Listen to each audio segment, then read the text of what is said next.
एक छोटे से गांव रामपुर में एक गरीब किसान रहता था जिसका नाम रघु था। नाम में तो मजबूती थी मगर किस्मत इसके बिल्कुल अलिफाल्ट थी। पैसों की तंगी, एक छोटा सा टूटा हुआ घर, बूढ़ी माँ बीवी सीता और दो छोटे बच्चे, नन्ही गुड़िया और बेटा मोहा। गांव वाले इसे देखकर कहते, रघु मेहनत तो बहुत करता है मगर किस्मत इसका साथ नहीं देती। एक साल गांव में शदीद खुश्क साली पड़ गई। तालाब सूख गए, खेतों में दरारें पड़ गईं और आसमान जैसे बरसने का वदा ही भूल गया। रघु का पूरा खेत बर्बाद हो गया। बीज महंगे थे, खाद महंगी थी और फसल न होने की वजह से साहूकार का कर्ज बढ़ता ही जा रहा था। साहूकार चौधरी रोज आकर कहता, रघु, अगली बार भी पैसे न दिए तो तुम्हारी जमीन मेरी हो जाएगी। नहीं, मेरी जमीन मेरे दादा और बाप की पहचान है। लेकिन कर्ज की रकम 5,000 से 10,000 और फिर 10,000 से 20,000 तक पहुंच चुकी थी। सीता रात को चुपके चुपके रोती थी ताकि रघु ना सुन ले, लेकिन रघु सब जानता था।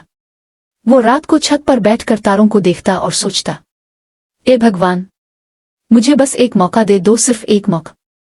एक दिन गांव में एक सरकारी अफसर आया।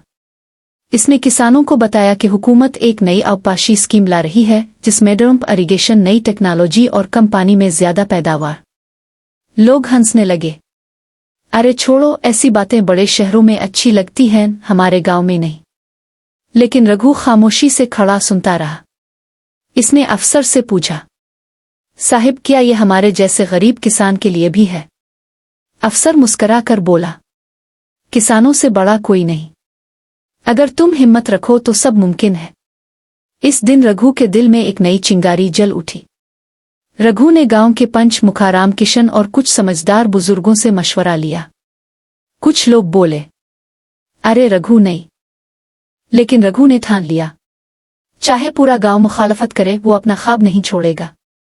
रात को घर में बैठक हुई। सीता बोली, रघु, तुम जो भी करोगे हम तुम्हारे साथ हैं।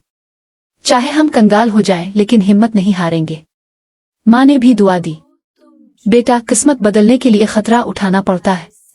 रघु के बच्चों को भी यकीन था कि उनके वालिद सुपर हीरो हैं। उनकी चमकती आंखें देखकर रघु का हौसला और मजबूत हो गया।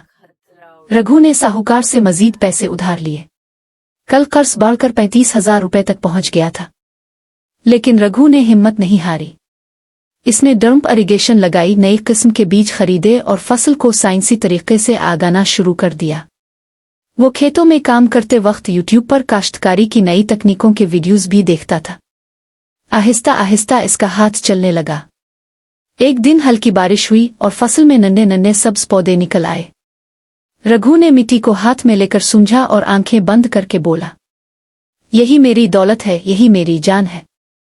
वो अपने खेत को बच्चे की तरह संभालता था। सुबह से शाम तक मेहनत करता, रात को मंसूबे बनाता और हर दिन नई उम्मीद के साथ जागता। चौधरी फिर आया और कहने लगा, अगर 1 महीने में पैसे ना दिए तो जमीन मेरी, और ये नई टेक्नोलॉजी वाली नाटकी मुझे बिल्कुल पसंद नहीं।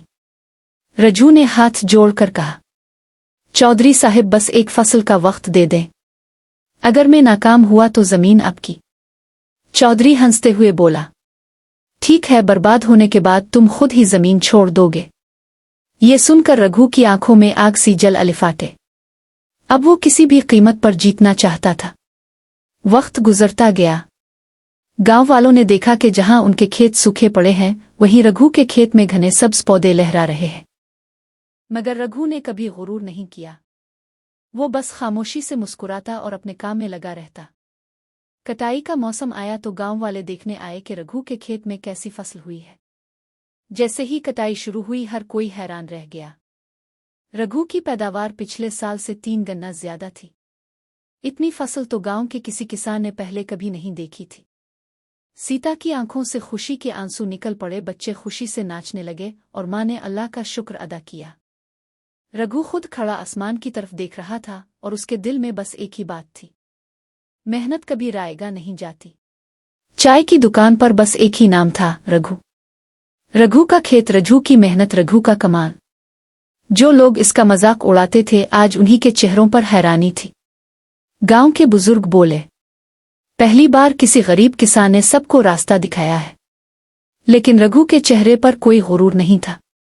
वो बस आहिस्ता से मुस्करा कर कहता, अभी बहुत कुछ करना बाकी है, ये तो बस शुरुआत है। रघु की आंखें चमक उठीं। इसने पहली बार इतनी बड़ी रकम एक साथ देखी थी, लेकिन पैसे हाथ में लेते ही इसने सबसे पहले किया वो दौड़कर सीधा साहूकार चौधरी के पास गया। चौधरी ने इसे आते देखा और तंज करते हुए बोला, क्या हुआ रघु, फसल बकी नहीं किया? रघु मुस्करा कर बोला, चौधरी साहिब कर्ज चुकाने आया हूं, पूरा। चौधरी चौंक गया। रघु ने पैसे इसकी मेज पर रख दिए। उसके चेहरे का रंग उड़ गया। जिस जमीन को हथियाने का वो ख्वाब देख रहा था, आज वो खुद रघु ने बचा ली थी। चौधरी सख्त लहजे में बोला, अगली बार ऐसी चालाकी मत करना रघु। लेकिन रघु ने पुरसुकून आवाज में कहा, मैं चालाक नहीं, मेहनती हूं। अगले दिन रघु ने गांव की चौपाल में एक मीटिंग बुलाई। सब लोग तजस्सुस में थे। किसी ने सोचा रघु अपनी तारीफ करेगा, लेकिन रघु ने कहा, मैंने जो किया वो सिर्फ मेरा नहीं, ये हम सब का रास्ता है। लोग खामोश हो गए। रघु ने आगे कहा, मैं चाहता हूं कि पूरा गांव नई टेक्नोलॉजी अपनाए, फसल बढ़ाए और गुर्बत खत्म करे। किसान बोले, लेकिन इसमें पैसा लगता है रघु। रघु ने जवाब दिया, पैसा तो लगता है लेकिन बर्बाद नहीं होता। मैं तुम सबको पूरी तरीकाकार समझाऊंगा। कुछ किसान मान गए, कुछ शक में थे और कुछ ने कहा, अगर रघु कामयाब हो सकता है तो हम क्यों नहीं। रघु ने गांव के किसानों को बीज, खाद, पानी और मिट्टी के बारे में सिखाना शुरू कर दिया। वो यूट्यूब से सीखी हुई बातें भी उन्हें समझाता। वो बताता फसल को कैसे बचाया जाए, कम पानी में ज्यादा पैदावार कैसे ली जाए, नई टेक्नोलॉजी का सही इस्तेमाल कैसे किया जाए और कहां से सरकारी मदद मिल सकती है। गांव के लोग भी मुतासिर होने लगे। अब लोग इसे रघु भाई या रघु गुरु कहकर बुलाने लगे। लेकिन जब भी कोई आगे बढ़ता है, मुश्किलात भी पीछे पीछे आती है।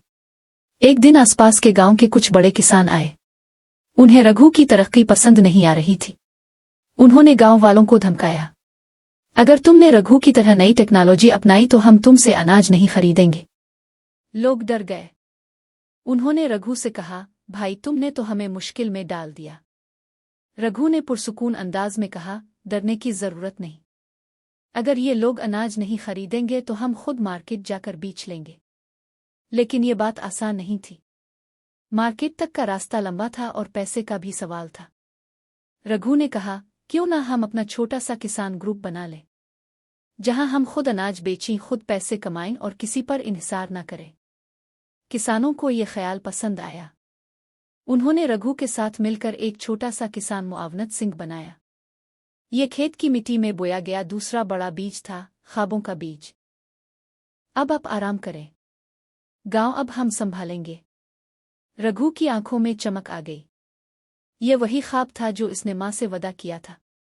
गांव अब जदीद गांव में बदल चुका था। चूल्हियां, सड़कें, अच्छे स्कूल, किसानों का बाजार, ख्वातीन का हुनर मरकज, नौजवानों का स्टार्टअप। अब रघु रोज शाम को अपने घर के बाहर बैठकर बच्चों को पढ़ते हुए देखता।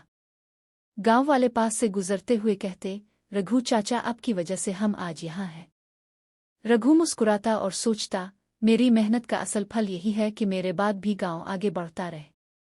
नस्लों का रोशन मुस्तकबिल। रघु ने अपनी जिंदगी में यही हासिल किया। एक गरीब किसान सरसब्ज खेतों में फखर के साथ खड़ा, इर्द गिर्द बच्चे पढ़ते, ख्वातीन हुनर मरकज में, नौजवान स्टार्टअप पर काम कर रहे, नर्म गुरूब आफ्ताब की रोशनी, खुशी और अज़्म के तासुरात के साथ, हकीकत पसंदाना और थोड़ा सिनेमियाई अंदाज।